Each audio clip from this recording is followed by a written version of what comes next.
So, welcome to part 2, method feeder fishing on a commercial. I'm James Robbins and I'm going to show you a few tips relating to this awesome method. First point is casting. Obviously we're not casting a big distance here, just about 20-25 metres with the 10'6" rod. I'm going to pick a marker on the far bank and aim to cast as accurately as possible. I've also clipped up with my reel to ensure that the distance remains consistent. So a good smooth cast, the feeder hits the clip and I'll just put the rod straight down. I think that's really key, because if you start swishing the rod to sink the line or move the rod a big distance to your rod rest, you'll actually move the feeder away and the feeder will start breaking up and you'll actually lose the effectiveness of the method feeder. So all I do is cast and then just very gradually tighten up to the feeder. You'll also notice that the rod rest is pointing almost directly forward, so when I put the rod down, when the lines hit the clip, I don't have to move the feeder away from that catching zone. So as you can see now, everything's set perfectly. The line's sunk and I've got a slight tension on the tip, so I can see any slight indications, any line bites of any fish about. And I've also got the rod completely independently, so I'm not knocking the rod in any way, and I'm just waiting for the classic method bite. So I'm expecting the tip to either fly around or drop back. Any little taps or knocks like that there, I'll just ignore that. That's just the fish moving around the area, knocking the line and taking some of the ground bait.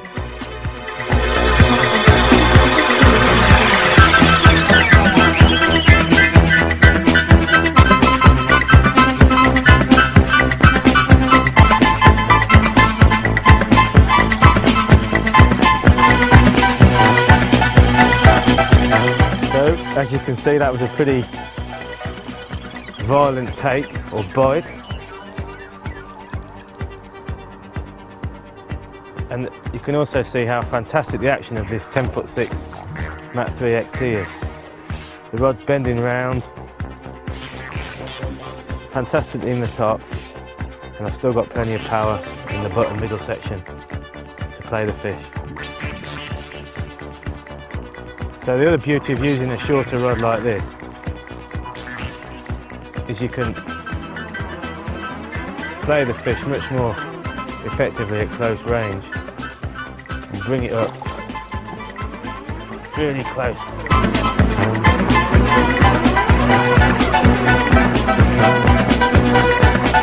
You can also see how smooth the drag is on the Mat 3. When the fish makes a sudden charge like that, the line gives extremely smoothly. So, there we go. Another decent carp, bites the dust.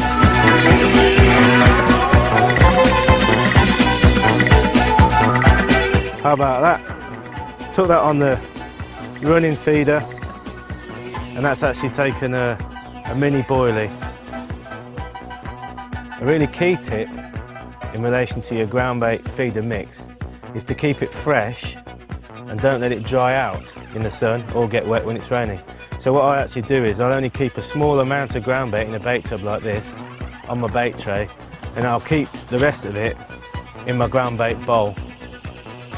Another key factor to think about is how you actually load the ground bait onto the method, and this is often overlooked.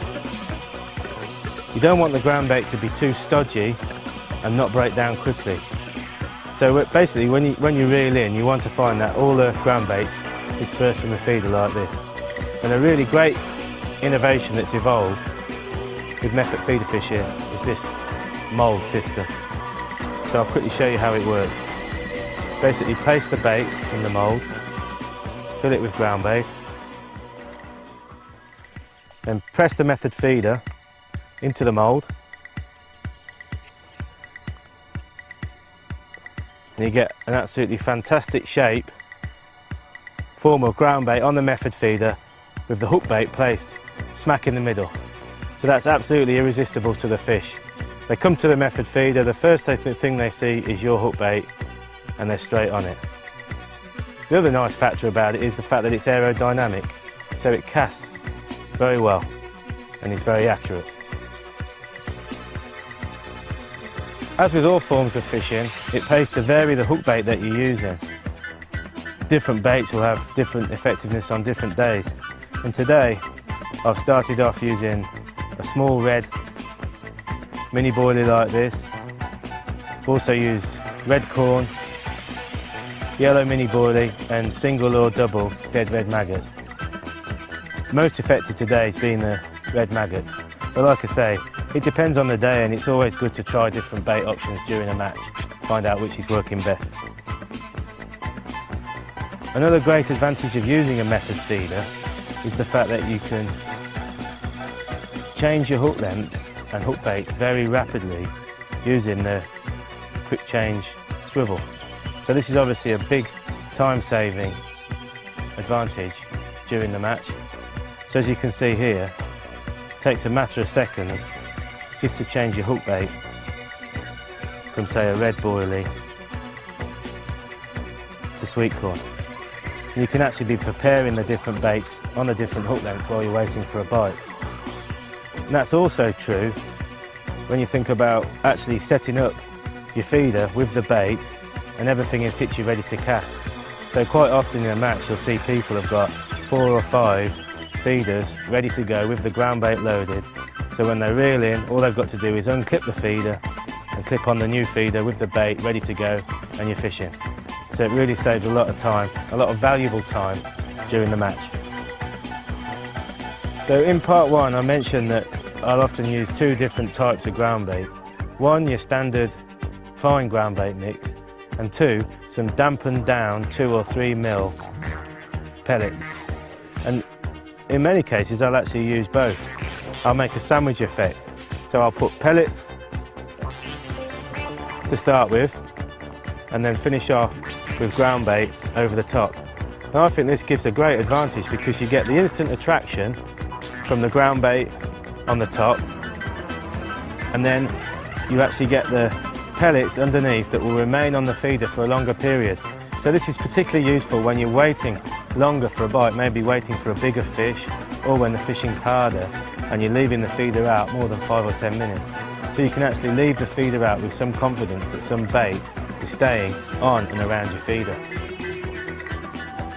When the fishing's really, really good, then you'll often see that people will just simply load the feeder with pellets. Obviously this is going to maximise the amount of bait that you're feeding and allow you to hold the fish very, very effectively in your peg. So that's for a day when the fish are feeding well and you're not going to overfeed the fish. A couple of final tips to think about when you're method feeder fishing is always ensure that your hook point is sharp, because as soon as the hook point becomes blunt you'll find that you start missing loads of bites or not catching fish, basically because the fish are sucking up the bait and the hook's not penetrating into the fish's mouth. So always ensure that you've got sharp hooks, and the best way to do that is just to hook on a maggot or a caster and see if it bursts. And another sneaky trick that I've learned, sometimes when you're feeder fishing, your method feeder hits the bottom, you get a few quick jabs on the tip where the fish are intercepting the feeder, knocking the ground bait or pellets off and then leaving it alone. And a good method around this is actually to form a small ball of ground bait around your hook bait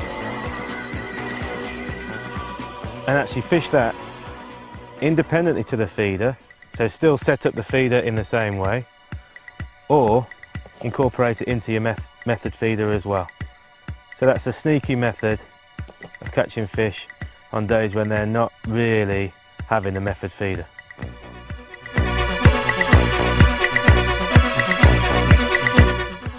So that concludes the presentation.